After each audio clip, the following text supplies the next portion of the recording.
আজকে দীনেশ ত্রিবেদী প্রধানমন্ত্রীর সাথে সাক্ষাৎ করার পর যেমনটি বললেন যে আমরা শুধু দুই দেশে সীমান্ত ভাগ করি না, আমরা স্বপ্নও ভাগাভাগি করি, আমরা তো প্রতিবেশী বদলাতে পারবো না, আমরা মানুষে মানুষের সম্পর্ক চাই। সেই জায়গায় বাংলাদেশের পক্ষ থেকে সবচেয়ে বড় দাবি ছিল শেখ হাসিনাকে প্রত্যর্পণ করার বিষয়টি। এটি খলিলুর রহমান পররাষ্ট্রমন্ত্রী তিনি নিজেও বলেছেন, এই দাবিটি ঢাকা করেছে। দ্বিতীয় আরেকটি করেছে যে ওসমান হাদি হত্যা মামলার যে আসামি তার একজনকে কিংবা কয়েকজনকে সেখানে ভারতে আটক করা হয়েছে তাদেরকে ফিরিয়ে দেওয়ার বিষয়টি। ভারত এই ক্ষেত্রে এখন পর্যন্ত কিছুই জানায়নি। শেখ হাসিনা এবং আওয়ামী লীগ কি বর্তমান সরকারের সাথে ভারতের সম্পর্ক পুনরুদ্ধারের ক্ষেত্রে একটা বার্গেনিং টুল ভারতের দিক থেকে? এটা আসলে আমার মনে হয় না, কারণ এখানে কি দিয়ে কি বার্গেন করবে, মানে হাসিনাকে দিয়ে তারা কি চাইবে, একটা কিছু তো আছে এখানে। দেখেন শেখ হাসিনার ওখানে অবস্থানটা কি, তার স্ট্যাটাসটা কি আমরা কিন্তু জানি না। কখনো শুনি অতিথি, যদি অতিথি হয় তাহলে ওনাকে কখনো প্রকাশ্যে দেখা যায় না কেন?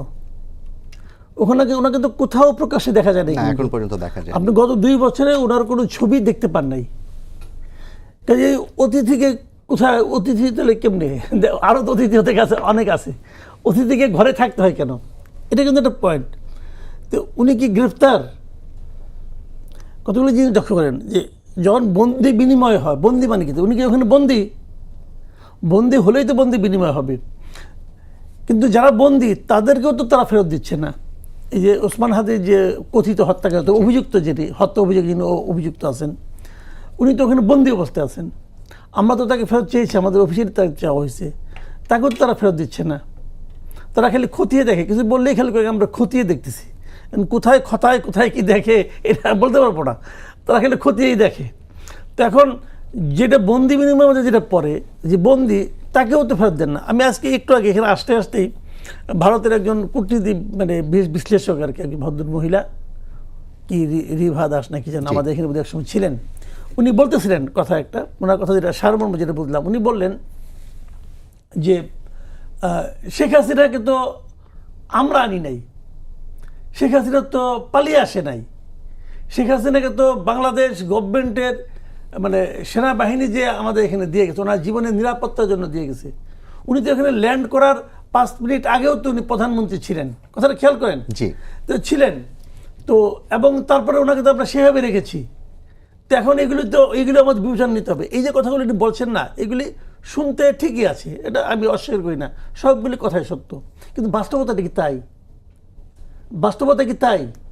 উনি প্রাইম মিনিস্টার ছিলেন, প্রাইম মিনিস্টার হিসেবে ওনার নিরাপত্তার জন্য গেছে, তাহলে ওনাকে নিরাপত্তা দিলে আবার এসে উনি প্রাইম মিনিস্টার হতে পারবেন? রিয়েলিটি কি? অনেক সময় কিন্তু আপনার লজিকের সঙ্গে রিয়েলিটি মিলে না। যখন না মিলে আপনি কোনটাকে গ্রহণ করবেন? এই রিয়েলিটিকে গ্রহণ করবেন। এটা তো বাস্তবতা।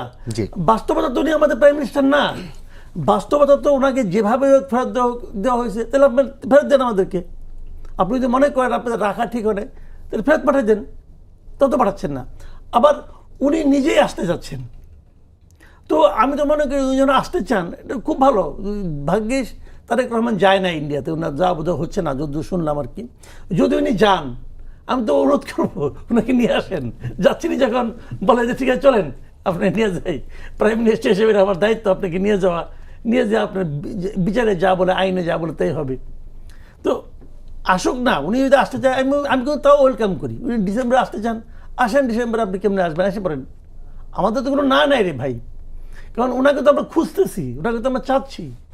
যদি ইন্ডিয়া পাঠায় তাও খুশি, যদি উনি আসেন তাও খুশি, যদি কোনো আলোচনা যেমনি হোক আসুক। কিন্তু এইটাকে নিয়ে রাজনীতি করাটা ভাই আমার পছন্দ না, এটা হলো আমার দিক থেকে বক্তব্য। এবং উনি ওই যে মানে কারণ কিছু যেমন উনি যে 5 তারিখের আগেই তো বাংলাদেশ আমাদের অবস্থানটা জানাছিল ইন্ডিয়াকে, যে আমরা চাই না উনি বলুক।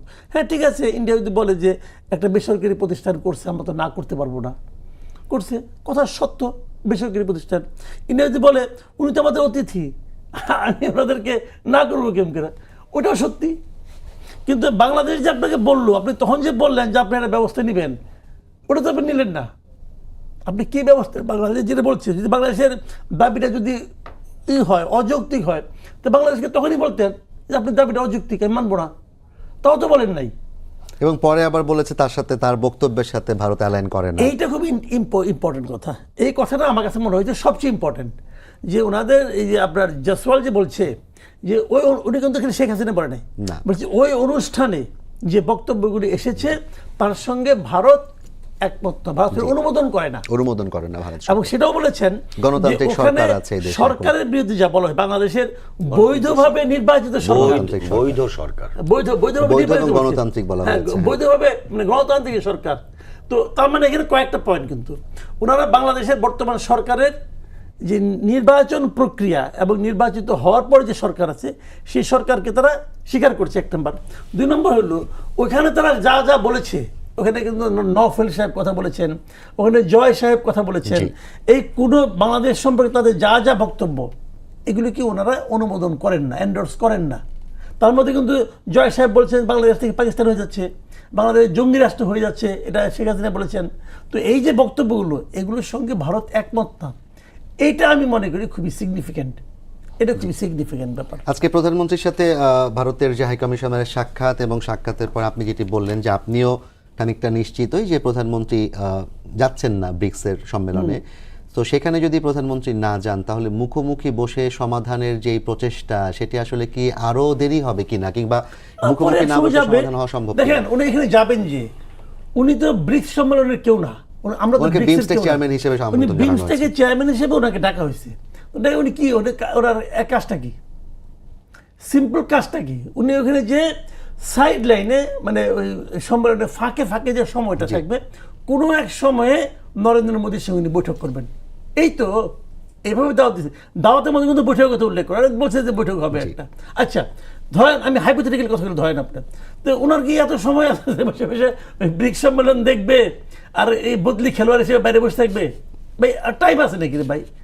আমাদের প্রধানমন্ত্রী তো এমনি ঝামেলার মধ্যে আছে, দেশের অবস্থা, অর্থনৈতিক অবস্থা, অমুক অবস্থা। যেমন আজকে মনে করেন, আজকে সারা ঢাকায় মানে জলাবদ্ধতা, আমি নিজে পানিতে আটকে পড়ছিলাম, আমি হাঁটু পানি ভেঙে ভেঙে আমি বাসায় গেছি আজকে। হ্যাঁ, আমি 5:30টার সময় আমি গুলশান থেকে রওনা দিছি, 9:30টার সময় আমি আমার কলাবাগানের বাসায় এসে পৌঁছি। রাস্তায় আমি গাড়ি ছেড়ে দিচ্ছি, আমি যে গাড়িতে উঠছিলাম সেই গাড়িতে আমি ফার্ম গেট এসে ছেড়ে দিছি, ফার্ম গেট থেকে আমি আমার কলাবাগান বাসার মধ্যে হেঁটে আসছি। তো এই যে ঘটনাটা ঘটছে, যত লোক আমার আশেপাশে ছিল এরা সবাই দায়টা দিচ্ছে কাকে? সরকারকে। সরকারকে। তারেক রহমানকে যে বালতিতে পানি ঢালছে, তা তো ঢালে নাই, বালতিতে কেউ পানি ঢালেও না। কিন্তু পানির জন্য আমি দায়টা কাকে? আমি তো একজনকে ভিলেন খুঁজবো ভাই। আমি যদি হোঁচট খেয়ে পড়ে যাই, আমি তো একজন ভিলেন খুঁজি। আর যদি কাউকে না পাই তখন বউরে বলি যে তুমি আজকে আমার সঙ্গে বেরার সময় ভালো ব্যবহার করো নাই, এই জন্য আমার মন অন্য দিকে ছিল, হোঁচট খেয়ে পড়ে গেছি। তো আমাদের সেই যে ভিলেনটা আমরা খুঁজি, সেই ভিলেনটা কিন্তু তারেক রহমান। কাজে তারেক রহমান তো এটা নিয়েও টেনশনে আছে রে ভাই। তো ওনার সময় করে ওখানে যাওয়া ঠিক আছে, উনি যদি যেতে চায়, ওরা যদি দেখা করতে চায়, তো দ্বিপাক্ষিক বৈঠকই হতে পারে, অসুবিধাটা কি? ওনারা কতটুকু গুরুত্ব আমাদেরকে দেয় সেটা তো আমাদের প্রাইম মিনিস্টার দেখার ব্যাপার আছে। উনি প্রথমবার ভারত যাবেন সাইড লাইনে খেলার জন্য, কেন রে ভাই? আমি মনে করি না যাওয়ার সিদ্ধান্ত, আমি এটাকে প্রশংসা করি। যাবে পরে, না যাওয়া মানে কিন্তু মানে অপমান করা না, না যাওয়া মানে হলো যে আমি আরো অনেক কিছু করতে চাই না। মানে বাংলাদেশ থেকে কিন্তু বারবারই একটা বিষয় করা হচ্ছে, ভারতকে এগিয়ে আসতে হবে, ভারতকে উদ্যোগ নিতে হবে। পররাষ্ট্র প্রতিমন্ত্রী শাহ মাহমুদও বলেছেন। আমি সেটাও মনে করি না, উদ্যোগটা দুজনেই নিবে। ভারতকে এগিয়ে আসতে হবে, আমরা যদি তার সঙ্গে সম্পর্ক খারাপ করি, খতিয়ে খেলে ভারতের হবে, আমার হবে না, আমারও হবে। ভারত তো আমার নিকটবর্তী প্রতিবেশী। আমি একটা উদাহরণ দিয়ে বলি, আপনি ধরেন আপনি পেঁয়াজ কিনবেন, এই যে কাঁচামরিচ যখন দাম বেড়ে গেল, হ্যাঁ, পেঁয়াজ আপনি যদি ব্রাজিল থেকেও কিনতে পারেন, চীন থেকেও কিনতে পারেন, কিন্তু পরিবহনের খরচটা যোগ হবে না এখানে। ভারতের সঙ্গে আমার কোনো পরিবহন খরচ বলতে গেলে নাই, বলতে গেলে তো নাই, তো অতি সামান্য। আমার তো ভারতকে দরকার, আবার ভারতেরও আমাকে দরকার। বলবেন যে তুমি ছোট, হ্যাঁ আমি ছোট, ছোট আমি। হাতি বিরাট প্রাণী, তার পায়ের নিচে যদি একটা ছোট কাটা বিধে, তাও কিন্তু অনেক বিরাট ঘটনা। কাজে ছোট বড় হিসাবটা ওইভাবে হবে না, অস্বস্তিটা দুই দিকেই হতে পারে। তো আমার কথাটা হলো যে দুজনের জন্যই প্রয়োজন, দুজনকেই এগিয়ে আসতে হবে। আমি খেলে ভারতকে এগিয়ে আসতে বলবো, আমি এগিয়ে না, আমি শক্ত হয়ে থাকবো, এটাও ঠিক না। দুই দিকেই দুজনের স্বার্থে, দুজনের ভালোর জন্য, দুজনের সুবিধার জন্য দুই পক্ষকে এগিয়ে আসতে হবে। আমরাও সেটা চাই। ভারতের যে আসছে হাই কমিশনার, এই ভদ্রলোক তো ইতিবাচক ভূমিকা, সে বিভিন্ন কথাবার্তা বলতেছে। তো আমরা চাইবো যে উনি যদি হাই কমিশনার তো আপনি পাঠাইছেন, উনি তো ভারতের প্রতিনিধি এই দেশে, তাই না? তো উনি যে কথাগুলি বলেন, দয়া করে এগুলো আপনি মাইনেন। 5 তারিখ আগে তো উনি কথা বলে গেছেন, তো কথা বলে যা বলছেন তা তো করেন নাই রে ভাই, করলেই হয়। আর তাছাড়া আরেকটা কথা আমি বলি, আমাদের একটা প্রেস রিলিজও হয়েছিল মাঝখানে এই ঘটনার 5 পরে। আগস্টের পরপরই। এই প্রেস রিলিজের ভাষাও না আমার কাছে পছন্দ হয় নাই, যে আমাদের সার্বভৌমত্বের উপর হামলা। আরে শেখ হাসিনা ওখানে কি বলতেছে না বলতেছে, এতে আমার সার্বভৌমত্বের কি হামলা দেবে সে? কে কি কথা বলতে বলুক না, ওই বলা যে আমার কি ক্ষতি, আমার কি এদের সার্বভৌমত্ব ধসে পড়তেছে? আমার সার্বভৌমত্ব এত সহজ, এত ঠুনকো? ভাই আমরা দেশে মানে এই দেশের মানুষ কি এইভাবে ভাবে? আমি মনে করি না। উনি বলতেছে বলুক, ওদের কি আসে যায় আমাদের? এত রিয়াক্ট করা কোনো দরকার ছিল? ওনাকে ডেকে বলে একটা নোট ভার্বাল দিয়ে দিলে হইতো, এবং ওটা আরো বেশি কার্যকর হইতো। এই ওপেন প্রেস রিলিজ এটা আমার কাছে মোহাম্মদ ভাইয়ের কাছে যেতাম, কিন্তু আপনি একটা জিনিস যেটা বললেন, এই দেশের মানুষকে এইভাবে ভাবে। 5 আগস্ট কিন্তু আরেকটা ঘটনা ঘটেছে, জুলাই গণ অভ্যুত্থান জাদুঘর উদ্বোধন করেছেন প্রধানমন্ত্রী, এবং সেই জাদুঘর পরবর্তীতে বিরোধী দলীয় রাজনৈতিক নেতারা ঘুরে এসেছেন, ঘুরে এসে তারা বেশ কিছু অভিযোগ করেছেন যে কাঁটাতারে ফেলানির যেই চিত্র সেটি সরিয়ে ফেলা হয়েছে, ভারতের সাবেক একজন পররাষ্ট্রমন্ত্রীর তার লেখা বইয়েরই সরিয়ে ফেলা হয়েছে, এরকম আরো বেশ কিছু অভিযোগ তারা করেছেন। এবং এগুলো করে তারা বলেছেন সরকার আসলে এটা দিয়ে কি বার্তা দিতে চায় ভারতের জিনিসগুলো এটা ঠিক না। আচ্ছা, জুলাইয়ের সঙ্গে ফেলানি কি সম্পর্ক বলেন আপনি? ফেলানিকে ওইভাবে কাটাতার উপর ঝুলে রাখার কারণে জুলাই হয়েছে, নাকি ওই দৃশ্যটা না দেখলে জুলাই হতো না? বিষয়টাকে আমি বলি আপনাকে, দেখেন, আমি জুলাই জাদুঘর যেটা হয়েছে, আমার কাছে মনে হয়েছে এটা এই সময় উদ্বোধন করাও ঠিক হয় না, এটা কিন্তু করাও ঠিক হয় না। এটা একটা বড় কাজ, বড় কাজ আনারই মতো করে করা উচিত না। আপনি মাত্র 1.5 বছরে একটা মিউজিয়াম বানিয়ে ফেলেছেন। যে স্ট্যাচুগুলো যে বানাইছে, যে ভাস্কর্যগুলি বানাইছে, যারা আমি এখনো যাই নাই, যারাই দেখছে তারাই বলছে এটা খুব আনারই মতো কাজগুলি হয়েছে। খুবই, এটা কি আরো সময় নিয়ে করা যেত না? একটা মিউজিয়াম 1.5 বছর হয়ে যায়? এটা হয়েছে জেদের কারণে। কতিপয় চ্যাংরা পোলা পান হয়ে গেছিল উপদেষ্টা, হয়ে তারা জেদ ধরছে যে আমরা এটা করবো, এখনই করে ফেলাম। জুলাই জাদুঘরে এখনই করতে হবে, আর এখানেই করতে হবে, এত তাড়াতাড়ি করতে হবে, হয়ে গেছে। কি হয়েছে? যেটা বানাইছে কি হয়েছেটা কি দেখেন। আমি এটা আপনাকে ছোট্ট উদাহরণ দিই। আমাদের একটা জাতীয় জাদুঘর আছে, জি, এটা আয়তন কত? 8 একরে একটু কম, 8 একরে 7.82 একর এরকম হবে। 8 একরে একটু কম জায়গার মধ্যে এটা জাদুঘর বানাইছে। আমাদের একটা মুক্তিযুদ্ধ জাদুঘর আছে, আয়তন আরো কত? ছোট, 1 একরের কম, জি, 1 একরের চেয়ে কম। আর আপনি জুলাই জাদুঘর বানাইছেন, আয়তন কত? 14 একর জায়গায় করছেন আপনি। তার মানে জাতীয় জাদুঘর, মুক্তিযুদ্ধ যুদ্ধ জাদুঘর, এর চেয়ে জুলাই আরো হয়ে গেছে, হয়ে গেছে। আমি তো মুক্তিযুদ্ধ জাদুঘরের পক্ষে না। মুক্তিযুদ্ধ জাদুঘর থাকবে, জাতীয় জাদুঘরের একটা অংশ হিসেবে থাকবে। জাতীয় জাদুঘরে আপনি যান, ওখানে আমাদের যে জেড ফোর্স, আমাদের যে কে ফোর্স, সব ফোর্সে জিয়াউর রহমানের জেড ফোর্সের যে সিম্বল, ওটা মুক্তিযুদ্ধ জাদুঘরে না, ওটা জাতীয় জাদুঘরে আছে।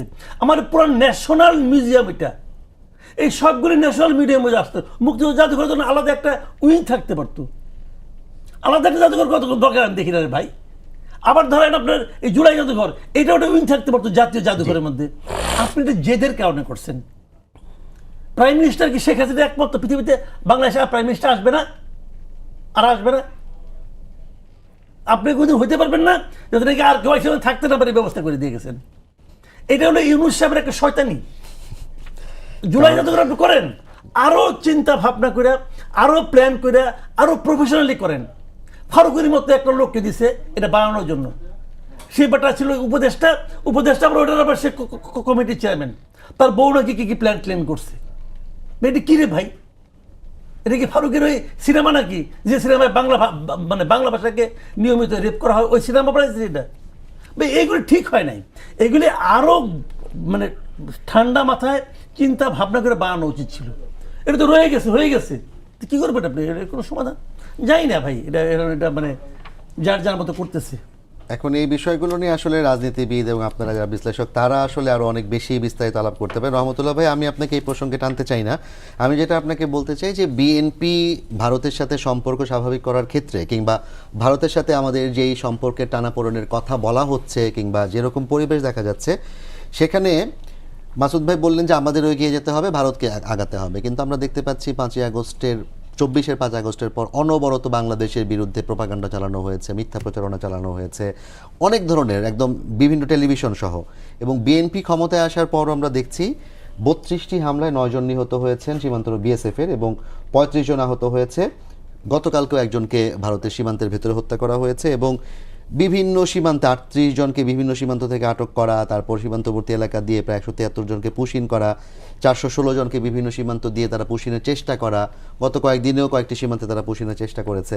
সো এই চাপ প্রয়োগ করে আসলে বাংলাদেশের দিক থেকে, যেটা আমি মাসুদ ভাইকে প্রশ্ন করেছিলাম, বার্গেনিং টুল কিনা, আসলেই সত্য বাংলাদেশ থেকে ভারত আসলে কি চায়, এগুলো করে বাংলাদেশ থেকে ভারত কি প্রত্যাশা করে? আমি আগের বারে আপনাকে বলেছিলাম যে বাংলাদেশের জনগণের পারসেপশনটাকে কখনো ভারত মূল্যায়ন করেনি। বাংলাদেশের মানুষ কি চায় এটিকে কখনো তারা প্রাধান্য দেয়নি। আমি বলেছিলাম জনগণের সঙ্গে জনগণের সম্পর্ক হবে। জি, আমি বলেছিলাম যে সরকারের সঙ্গে সরকারের সম্পর্ক থাকবে, কিন্তু ওই দেশের জনগণ কি আমাদের দেশের জনগণকে পছন্দ করে না, বা আমাদের দেশের জনগণ কি ওই দেশের জনগণকে পছন্দ করে না? আমার মনে হয় যে ম্যাক্সিমাম ক্ষেত্রে এটা সঠিক না। কিন্তু তারা সবসময় আওয়ামী লীগকে মনে করেছে এটাই জনগণ, বাংলাদেশের জনগণের বাইরে আওয়ামী লীগকে মনে করেছে বাংলাদেশ, এবং আওয়ামী লীগ সরকারকেই তারা সবসময় নিরাপদ মনে করে। প্রবলেমটা হচ্ছে এইখানে, যদি আমাদের দেশের সঙ্গে মাসুদ কামাল ভাই যেটা বলেছেন যে হ্যাঁ একতরফা না, বাংলাদেশকেও এগিয়ে যেতে হবে, বাংলাদেশের স্বার্থ আছে, তাদেরও স্বার্থে আছে, তাদেরও এগিয়ে আসতে হবে। এই যে ভারতীয় রাষ্ট্রদূত যেই কথাগুলি বলেছে যে সমস্যা কখনো দীর্ঘস্থায়ী না, আলোচনা দিয়ে সমাধান করা আলোচনা দিয়ে সম্ভব। সব সমাধান করা যায়, এই আলোচনা দিয়েই যদি সমাধান করা যায়, তাহলে আমার প্রতিদিন আমার সীমান্তে কেন পাখির মতো গুলি করে মানুষকে হত্যা করা হচ্ছে? তাহলে এই জিনিসগুলো যদি আলোচনা দিয়ে তারা সমাধান করতে চায়, এটা যদি মুখের বুলি না হয়ে থাকে, সত্যিকার অর্থেই তারা যদি আন্তরিকভাবে সেটা চেয়ে থাকে, তাহলে সেই বিষয়টা তো বাংলাদেশ সবসময় সেটা ওয়েলকাম করে। কিন্তু সমস্যাটা হচ্ছে ভারত সবসময় বাংলাদেশকে চাপে রাখতে চায়। যেই বিষয়গুলো আপনি নিয়ে আসছেন এখানে, এ বাংলাদেশকে চাপে রাখতে চায় এবং বাধ্য করতে চায়। তারা বন্ধুত্বসুলভ আচরণ না করে দাসত্বমূলক আচরণ করতে চায়। বাংলাদেশ যাতে তাদের দাসত্ব করে, সেই দাসত্বের শৃঙ্খলা ভেঙে 24-এর 5ই আগস্ট থেকে যেই শৃঙ্খলের ওই শৃঙ্খল থেকে বের হয়ে যাওয়ার যে প্রচেষ্টাটা শুরু হয়েছে, সেটা জনাব তারেক রহমান সাহেবের আমলেও অব্যাহত থাকবে। একচেটিয়া তথাকথিতভাবে ভারত বিরোধিতা, এটা যেমন আমরা পছন্দ করি না, আবার ভারতের সঙ্গে সখ্যতার নামে নিজস্ব স্বকীয়তা শেষ করে স্বকীয়তা, নিজস্ব অস্তিত্ব, নিজস্ব সার্বভৌমত্ব, আমাদের সমস্ত স্বার্থ বিসর্জন দিয়ে তাদের সঙ্গে কোনো সম্পর্ক হবে না। আমাদের স্বার্থ স্বকীয়তা রক্ষা করে। ছোট্ট করে একটু বলতে চাই, ভারতেও আমরা দেখেছি যখন নাকি 5ই আগস্টের পরবর্তীতে আমরা দেখলাম যে ভারতের সবগুলো দল একসাথে তারা বসেছিল এবং সেখানে ব্রিফ করেছে, তারা ওই জায়গাগুলোতে একসাথে হয়েছে জাতীয় ইস্যুতে। বাংলাদেশের যে বিরোধী দল এই মুহূর্তে আছে বিএনপি সরকারের বিরুদ্ধে, যে বিরোধী দলগুলো অ্যাক্টিভ আছে, 11 দলীয় ঐক্য বলি কিংবা যেটাই বলি না কেন, তারা কি আসলে এই সম্পর্কের ক্ষেত্রে সরকারকে সহযোগিতা করছে কিনা মনে হয় কিনা বিএনপির কাছে? আমি বলি কি যে বিরোধী দল তো থাকবেই। গতকালকে বিএনপির মহাসচিব আপনি দেখবেন বলেছেন যে সরকারের দিকে নজর রাখবেন, চোখে চোখ রাখবেন, ভুল ত্রুটিগুলো আপনারা সংশোধন করে দেবেন। সরকারের মূল জায়গা থেকে এইভাবে কিন্তু বিরোধী দলকে কখনো বলা হয়নি। আর বিরোধী দলও কিন্তু বিরোধিতা করছে কোনো কোনো জায়গায়। ভাই, বিরোধী দলের জন্যও কিন্তু একটা অভিজ্ঞতা লাগে, পরিপক্কতা লাগে। দুঃখজনক সত্য কি যে আমাদের যারা বিরোধী দল, এদের আসলে বিরোধী দলের অভিজ্ঞতাও নাই, পরিপক্কতাও নেই, যার কারণে তারা এমন এমন কিছু আচরণ করে, বক্তব্য রাখে, ভাষাগত শব্দগত এমন কিছু বিষয় তারা মাঠে ছেড়ে দেয়, ওগুলি দেখে মনে হয় যে শুধুমাত্র বিরোধিতার অর্থেই বিরোধিতা করা। তারা যদি দায়িত্বশীল বিরোধী দলের ভূমিকা পালন করে, সেই ক্ষেত্রে সরকার তো সংশোধিত হয়েই তারা কাজ করতে পারবে। এখন বিরোধী দল সঙ্গে মাঝে মাঝে কিছু সমস্যা তৈরি হয়, সংকট তৈরি হয়, শিক্ষাঙ্গনে কিছু সমস্যা তৈরি হয়েছে, এরপরে আপনার জুলাই পদযাত্রার সময় কিছু সমস্যা তৈরি হয়েছে। দিন শেষে আমি মনে করি কি, বিরোধী দল তো বিরোধিতা করবে, সরকারি দল সরকারের মতো করে চলবে, কিন্তু আওয়ামী লীগ ফ্যাসিবাদ এবং বাংলাদেশের আধিপত্যবাদ বিরোধী প্রশ্নে সকল ফ্যাসিবাদ বিরোধী সকল ঐক্য এক জায়গায় একই সুরে কথা বলবে, আবারও এক হয়ে যাবে, এটা আমি বিশ্বাস করি। ধন্যবাদ ভাই। মঞ্জু ভাই, আপনাকে স্বাগত। অনেকক্ষণ পর আপনাকে পেয়েছি। খুবই দুঃখিত। আমাদের সময় প্রায় শেষ পর্যায়ে চলে এসেছে। আমরা আলোচনা করছিলাম ভারত বাংলাদেশ সম্পর্ক কোন পথে, এটি নিয়ে। মূলত সবই আপনার জানা আছে, প্রধানমন্ত্রীর সাথে সাক্ষাৎ, এবং এই প্রেক্ষিতে আপনি যদি এটি নিয়ে কিছু বলতে চান, এই জায়গায় আমি আলাদা করে প্রশ্ন করতে চাই না, যেটি তাকে বলেছিলাম যে বিরোধী দল ভারতের সাথে সম্পর্ক স্বাভাবিক করার ক্ষেত্রে সরকার, মানে স্বাভাবিক করা বলতে দুই দেশের মধ্যকার যেই মানে পারস্পরিক সৌহার্দ্যপূর্ণ সম্পর্ক, যেটিকে আমি বলতে চাই, এবং দুজনের উপকার হয় এরকম সম্পর্ক, সেইটা করার ক্ষেত্রে বিরোধী দলের সহযোগিতা কতটুকু আছে সরকারের প্রতি, এবং এই সম্পর্ক স্বাভাবিক করার প্রক্রিয়াকে কিভাবে তারা দেখছেন? ভারতের যে আগ্রাসী নীতি এবং যে ওই যে দাসত্ব চাপিয়ে দেওয়ার যে কৌশল, সেই জায়গায় আমি দেখছি ইন্টারিম গভর্নমেন্ট, বিএনপি সরকার এবং বিরোধী দল, এই তিনোটা একই লাইনে আছে বলে আমার ধারণা। এখন পর্যন্ত আমরা যতটুকু লাইন আপ বা কথাবার্তা বিভিন্নভাবে দেখেছি, আমি যেমন দেখলাম যে ভারতের শেখ হাসিনার ওই যে অনুষ্ঠানকে কেন্দ্র করে অনলাইনে যে মিটিংটা উনি করেছেন, সেটাকে কেন্দ্র করে বাংলাদেশ সরকার যে একটা চিঠি দিয়েছে, এই চিঠিকে বিরোধী দল সমর্থন করেছে। এবং পুরো আমি যদি মনে করি যে ভারতের আধিপত্যবাদ বিরোধী যে শক্তি আছে, সবাই এই জায়গায় একই সুরে কথা বলেছে আমি যতটুকু দেখেছি। বরং বিরোধী দল কিছুটা বাড়িয়ে বলেছে যে তাদের এই হাইকমিশনারকে ডেকে বলা উচিত ছিল। তো আজকে তো হাইকমিশনার নিজে সাক্ষাৎ করেছেন। আমি যেটা মনে করি যে মৌলিক জায়গায় যতক্ষণ পর্যন্ত না পরিবর্তন না আসবে, ততক্ষণ পর্যন্ত এটা আলটিমেট সমাধান হবে না। মৌলিক জায়গাটা কি? ভারত আমাদের আধিপত্য কেন চায়?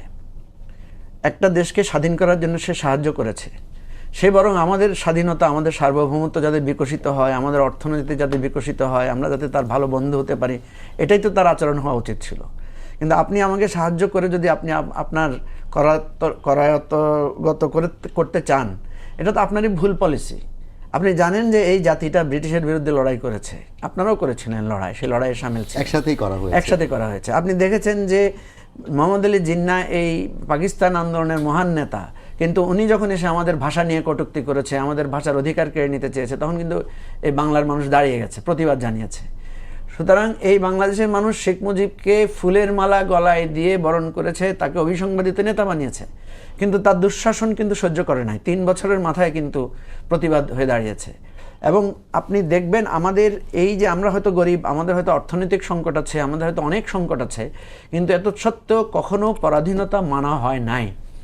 সুতরাং আওয়ামী লীগ যদি ভারতের দাসত্ব মেনে মনে করে যে ওই যেটা আবু নাসের রহমতুল্লাহ ভাই বললেন, যে যদি মনে করে যে এটাই বাংলাদেশ এবং এইটাকেই যদি মনে করে যে বাংলাদেশের জন্য সেট করবে, আমি তো মনে করি আওয়ামী লীগের পতনের জন্য এবং বাংলাদেশে ভারতের এই যে একচোখা নীতির পরাজয়ের জন্য উভয়ের জন্য দায়ী। শেখ হাসিনাকে ভারত সমর্থন দিয়ে একচ্ছত্রভাবে অন্যায়ের সমর্থন দিয়ে ভুল করেছে। আবার শেখ হাসিনা ভারত নির্ভরশীলতা দেখাতে গিয়ে বাংলাদেশের মানুষকে কেয়ার করে নাই। সে এমন কথা বলেছে যে ভারতকে যা দিয়েছি সে জীবনে ভুলবে না। তার মন্ত্রীরা বলেছে আমরা আছি তো ভারত আছে, তার মন্ত্রীরা বলেছে ভারত আমাদেরকে রক্ষা করবে, এবং উনি চিঠি দিয়ে বলেছেন আমাকে আপনারা রক্ষা করেন, ওনারা একইভাবে রক্ষা করেছেন। তাহলে কি বোঝা গেল? বোঝা গেল বাংলাদেশের মানুষের এত বড় একটা অভ্যুত্থান আন্দোলন, এত বড় একটা সংগ্রাম, যেখানে আমরা এই যে ধরেন মাসুদ কামাল ভাইয়ের সাথে আমার মতের যথেষ্ট অমিল, কিন্তু জুলাই অভ্যুত্থান প্রশ্নে আমরা একমত। আমরা সবাই মিলে মনে করেছি যে এরকম একটা অভ্যুত্থান অনিবার্য হয়ে পড়েছিল, কারণ উপায় নাই তো, আপনি নির্বাচন বন্ধ করে রেখেছেন, আপনি রাস্তায় নামতে দিচ্ছেন না, আপনি গুম করে ফেলছেন। সুতরাং মানুষের এই যে স্বতঃস্ফূর্ত অভ্যুত্থান, এটাকে যে অসম্মান করাটা মানে হচ্ছে সারা পৃথিবীর মানুষের গণতান্ত্রিক অধিকারকে অসম্মান করা। আপনি দেখেন ভারত কি করছে, আমাদের যে এই যে জুলাই অনুষ্ঠান হলো, আমি দেখলাম সেখানে ইন্ডিয়ান হাই কমিশনার অংশগ্রহণ করেছে, কিন্তু শেখ হাসিনা যেই বৈঠকে বসে এই অভ্যুত্থানকে কটূক্তি করেছেন, সেখানে তো ভারতের সাবেক এই যে কূটনীতিকরা সেখানে ছিলেন, ভারতের সাংবাদিকেরা ছিলেন, ভারত সরকার এ ব্যাপারে কোনো ধরনের একটা কন্ডেম করে নাই কোনো কিছুকে। সো আমি যেটা মনে করি, পৃথিবী এখন অনেক বদলে গেছে। আপনি যত বড় হন কোনো সমস্যা নাই, আপনি আমাকে কি করতে পারবেন? বড়দের মেরে ফেলতে পারবেন, এর বেশি তো কিছু করতে পারবেন না। তো এই মৃত্যুকে তো আমরা আলিঙ্গন করেছি। এবং দেখেন এই যে আওয়ামী লীগ সরে যাওয়ার পর আপনি কি দেখবেন এখন আমরা আমাদের মধ্যে প্রতিবাদ করছি একে অপরের সাথে, যার সাথে সখ্যতা ছিল তার সাথে এখন আমাদের প্রতিবাদ হচ্ছে। তার মানে কি, আমাদের অভাব অভিযোগ, আমাদের সংগ্রাম, আমাদের দাবি দাওয়া নিয়ে আমরা সবসময় সোচ্চার থাকব। আপনি দেখবেন এই আওয়ামী লীগের মধ্যেই ভাগ হয়ে জাসদের তৈরি হয়েছে। কেন হয়েছে? কি প্রসঙ্গে হয়েছে? কি নিয়ে হয়েছে? অধিকারের জায়গা নিয়ে হয়েছে।